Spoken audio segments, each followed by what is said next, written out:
Dad wanted to marry his young girlfriend only 2 weeks after my mom died and forced me to attend, threatening to kick me out if I refused. So, I did something that would make him regret his words. My father has always been horrible to me right from when I was a very young kid. It was clear to me that he was not interested in being a dad, but I never could figure out whether he hated being married to my mom or being a father to me more. I think he must have hated it equally, since he did not treat my mother any better than he treated me. I turned 17 a couple of months ago, and just 4 weeks back, I lost my mother. It was not unexpected. She had been fighting lung cancer for quite some time, and she finally succumbed to it in the hospital 4 weeks ago. She had been diagnosed 3 years ago, and since then, it felt like I had been holding my breath. When she passed away, I think I finally let it all go. She was my best friend, and even now, it feels really surreal to not have her around. Most importantly, she was the only person who was there to protect me from my father. I grew up in a house where every single day, my parents would fight over something or the other. It was very clear that they did not love each other, and I honestly don't even know why they were married. Every time I asked my mother why she had married him, she would tell me that they had loved each other at some point and would always make up. But I was never able to forgive my father as quickly as my mom did. I had advised her to leave him several times because sometimes, when they were fighting, he would say absolutely horrible things to her. He would say things like he regretted ever being with her and having a child with her, and he wished she had passed away from her disease so he could move on with his life. I would tell her to leave repeatedly, but she just refused, and I don't know why.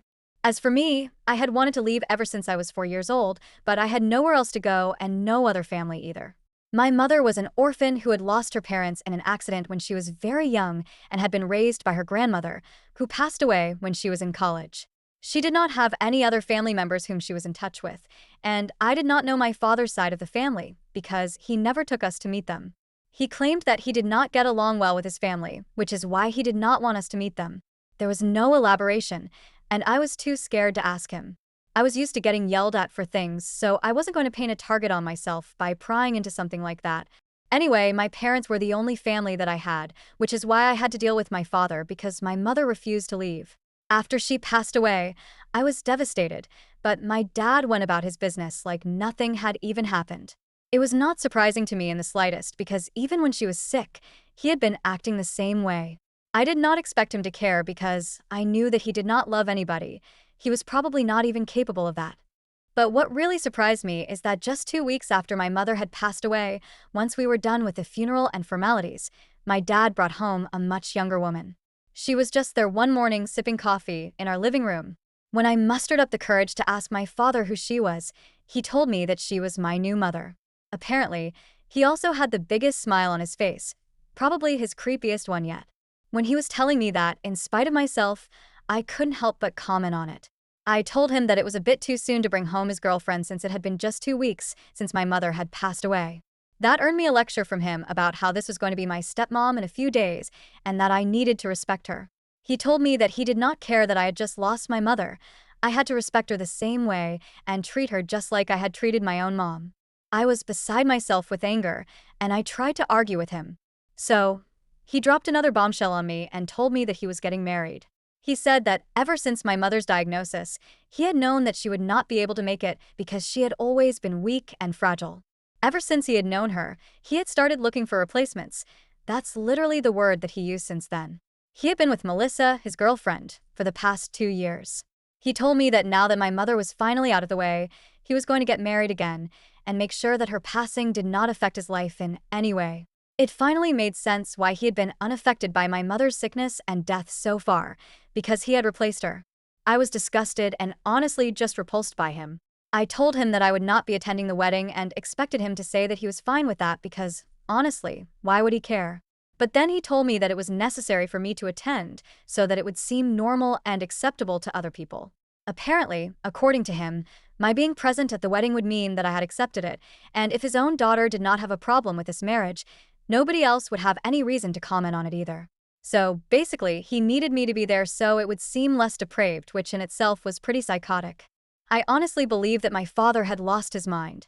Not only was he saying such weird and senseless things, but he was also getting married just 2 weeks after his wife had passed away without caring about what other people would say. And not just that, the woman marrying him was just a couple of years older than me. She was 25 at most. I don't know her exact age, but she couldn't be older than that. My dad is in his late 40s. It's creepy enough as it is that this guy is somebody who recently lost his wife to cancer and should be grieving right now, but is instead getting married and expecting his daughter to pretend like this is all normal and that she supports it. It's a total recipe for disaster, and I really think that he belongs in a straitjacket in a padded room. When he told me that he was marrying Melissa, I told him that there was no way I could be attending this wedding. If he wanted to get offended at that, he was welcome to do so. But then he told me that he would not just be getting offended, he would be kicking me out if I did not attend, and would also make sure that I did not get access to the college fund that he and my mother had been setting aside for me ever since I was born.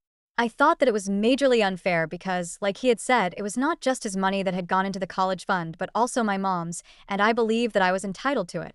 But unfortunately, I could not force him to hand over that money to me since it's not required by law to do so. It was not like he had set it up specifically for that use since there were no documents to prove it. So basically, if I did not attend that wedding, I would be getting kicked out and I wouldn't have any prospects of going to college either. I was in a really difficult situation because, on one hand, I did not want to seem like I was part of this or that I was encouraging this insanity in any way whatsoever. But on the other hand, I also had to look out for myself because there were still a couple of months to go before I left for college, and I couldn't afford to lose out on money since I did not have any of my own. It would take some time for my mother's will to get processed, and only then would I get the inheritance. So, for now, it did not seem like I had any other option but to attend the wedding and make it seem like I was supporting my father. I was told about the wedding last week, but I honestly couldn't bring myself to accept it. So, I decided that I had to go all out in order to stop this from happening, or at least try to do something to his face.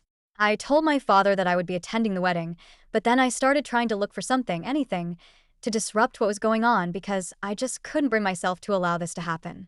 I honestly didn't even know what I was looking for. I just wanted something. And I got really lucky, like miraculously lucky, when my father left his laptop unattended. He and Melissa went out for dinner a couple of days back to celebrate the fact that they were getting married, and I was alone at home. My dad had left his laptop on the coffee table. I did not expect anything when I opened it since it was locked, so I just tried to guess the password. Luckily, I got it right. It was Melissa's name followed by his own birthday, which was weirdly shocking. Anyway, once I was in, I could barely even believe it. I started going through his social media and initially found nothing, but then I realized that he had 2 profiles on Facebook. I decided to go through the other one, which I had not seen earlier. To my surprise, that was his secret account just for his side of the family. He had been telling my mother and me that he did not get along with his family, but here he was on his other profile, hanging out with people we had never seen before who looked like they were definitely related to him. The more I scrolled, the more photos I found dating back years ago. It was very obvious that he had been in touch with his family all along. He had just been lying to us. Then I decided to go through his messages on that account and found out that he had been in touch with his parents for a really long time. I'm guessing he also had another phone. He had essentially been leading a double life right from the beginning, and nobody had a clue. My mother and I had never known about any of this, and even if she had known, she had never told me about it. I was pretty sure that his family had no idea that I even existed. After going through his conversations with his father on his account, I realized that his father thought that he was living away from home for work and nothing else. Little did he know that he had a whole family here. I quickly took photos of those chats and went to my own phone so I could speak to my grandfather. I was quite nervous because I had no idea if he would even believe me, as all of this was so ridiculous that I could barely even believe it myself. Nevertheless, I went to my room, logged into my own Facebook account, and contacted the profile that I had seen on my dad's account.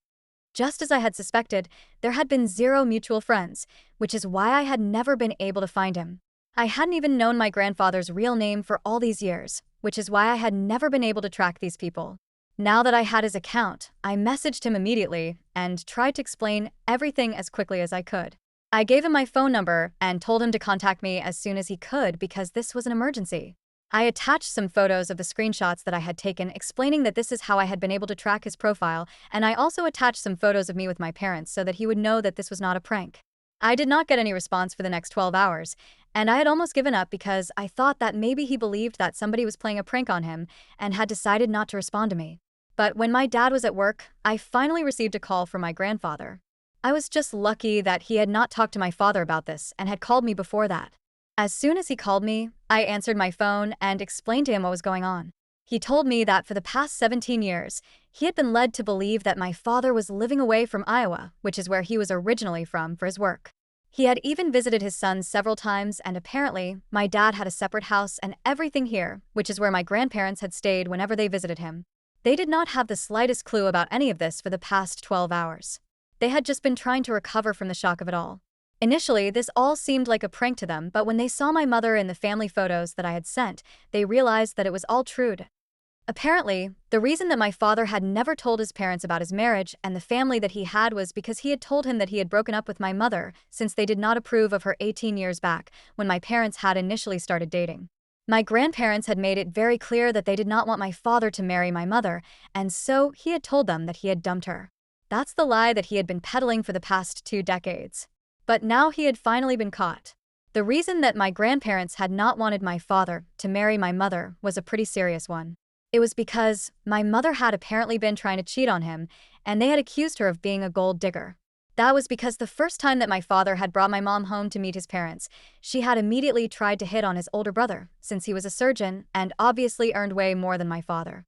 However, my grandparents had found out about it because my uncle refused to keep his mouth shut about something so serious, and they had demanded that my father break up with my mother. But he refused to do so, and I think it was because of me. According to my calculations, my mother was probably already pregnant by the time, and then my parents gave him an ultimatum that he could either break up with my mother or they would cut him out of their lives. Since they knew that if they cut him off, my mother would leave him because they believed that she was just with him for the money.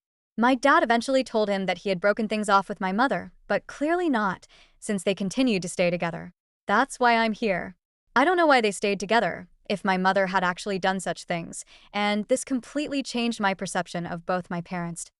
Anyway, once I got to know these things, I told my grandparents how poorly I was being treated and that I could not count on anybody else, but now that I knew that they existed and I wasn't as alone as I had initially believed, I was counting on them for help. But if they turned their backs on me, I would still understand.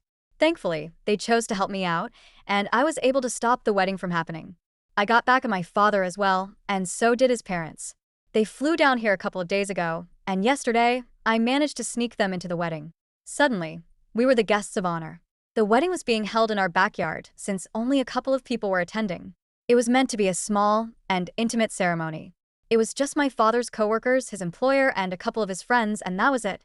Obviously, he had not invited his family. They hadn't even been invited to his first wedding, but I made it possible for them to attend the second one. After Melissa had walked down the aisle and everything, I texted my grandparents and told them that it was finally time for them to show up because I wanted to stop this before the vows happened. Right before the vows, I snuck out, and then it was my turn to walk down the aisle with my grandparents, just for the theatrics of it all.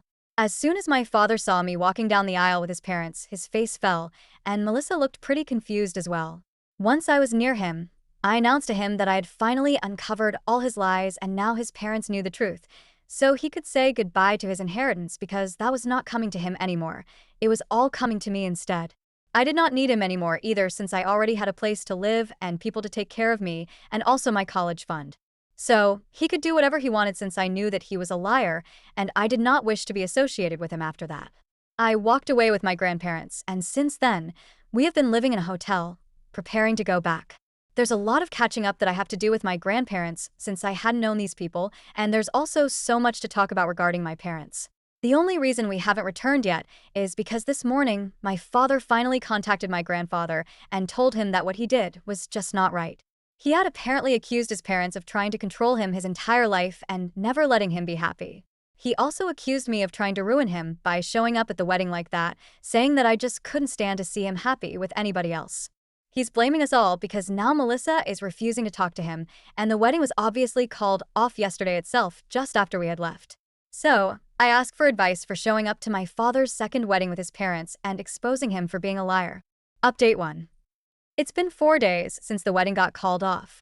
My grandparents and I decided not to respond to my father. He does not deserve it.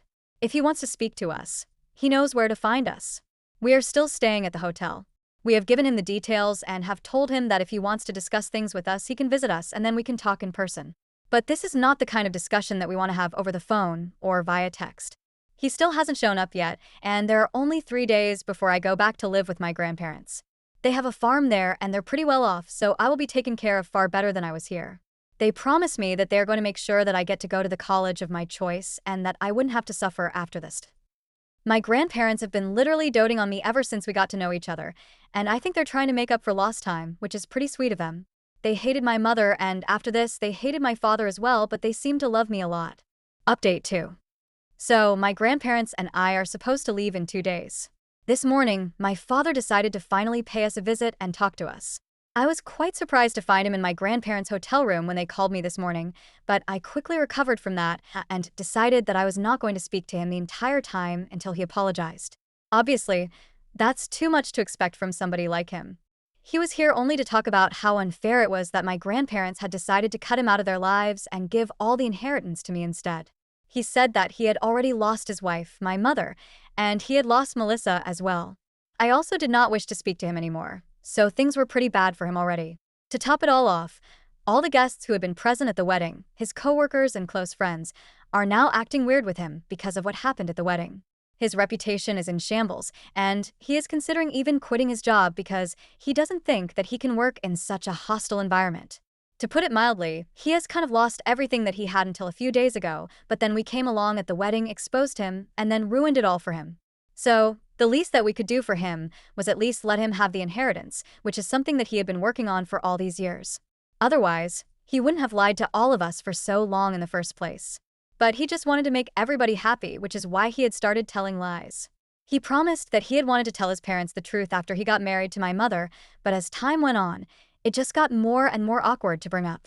So, he had to keep up with his lies and plan an elaborate double life. He claimed that he was the victim in the situation because, after all, it was his happiness that everybody was against, including his parents. So now, he was only here to demand what actually belonged to him, the inheritance, since I would be taken care of anyway. But he had been hoping for this and working for this from the very beginning, and it was unfair to just take away from him for such a petty reason. I was already pissed off by the way that he was acting like he was the victim. When he said that he deserved to have that inheritance, I completely lost it. Before my grandparents could even say anything, I burst out at him and said that if he really deserved that inheritance, then I had also deserved to be treated like a human being for the past 17 years. But he had never shown me any sort of love, affection, or even the bare minimum respect, and he had literally threatened to kick me out and use my college fund for his own personal expenses if I did not partake in his insanity and encourage his marriage to his young girlfriend just 2 weeks after I had lost my mother. If he could not offer me anything that I deserved, it was only fair that his parents took away whatever he believed he deserved. He was pretty shocked by my behavior because I had never been able to stand up to my dad like this before, but now that I had my grandparents to support me, I was not afraid of him anymore. He even tried to glare at me, which would usually work when I was younger, and try to shut me down, but this time, I was not going to shut up and just let him walk all over me. Earlier, I would only do that because I knew that my mother wouldn't leave no matter what, probably because of the same reason that my father did not cut ties with his parents because of the money, which proved to be pretty useless in the end since she passed away. She's only lucky that she passed away in a good hospital, but other than that, there was no benefit to her staying with my father after her diagnosis. Anyway, when I refused to shut up, my dad tried to yell at me and shut me down, but my grandparents were there to remind him that this was not going to work anymore. After a bit of arguing, he finally had to leave because my grandparents threatened to call security on him and have him escorted out. They made it very clear to him that he was not going to receive anything until he acknowledged and accepted his mistakes, and even then, it would take a lot for them to forgive him. If I decided that I wanted to keep the inheritance for myself, he was not going to receive anything anyway. So, he left like a child throwing a tantrum and promised that he was going to make sure that we paid the price for what we had done to him. I don't know what he thought he was doing. He probably thought that him behaving like that was going to scare us, but it really did not. It just made us even more sure that we were doing the right thing by not forgiving him, and he was not even sorry. So, we can't even forgive him. I am glad that I'm leaving with my grandparents in a couple of days, because I just want to get away from all of this. Now, I'm definitely going to miss my friends, but it doesn't matter anymore. I'm going to college in the fall. I've already graduated high school, and I'm just done with all of this. Update 3. Hi, so it's been 1 year since I left home. For the past couple of months, I've been really busy with college, and that's why I was not able to post anything. I had pretty much forgotten about it. Anyway, after that fight with my dad in the hotel room that day, which I mentioned in my last update, my grandparents and I left for the next few weeks. After that, we did not have any contact with my dad, but I definitely got to meet a lot of people from my father's side of the family who all love me, and I think this is the family that I had deserved all along. My mother had probably tried to love me, but she was too selfish, and in the end, it hurt me more than it hurt her. My uncle has promised me that I don't have to worry about my college tuition. He's going to have it all covered, and that's been a huge relief to me.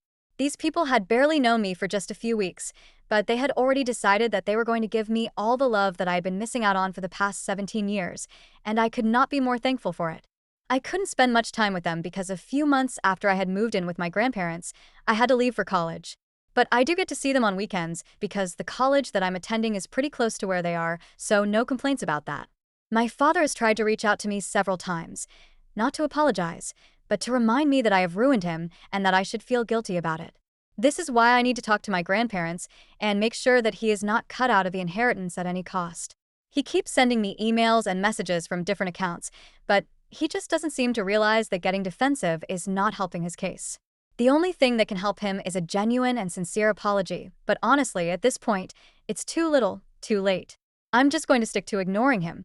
Honestly, responding to him is simply not worth it, and I don't have that kind of time or energy to indulge his delusions. Anyway, I finally have the family that I deserve, and I'm happy with them. I'm also enjoying my college life so far, so I'm going to focus on the positives in my life right now and try to forget about my past because I really just want to move on in life and do better for myself.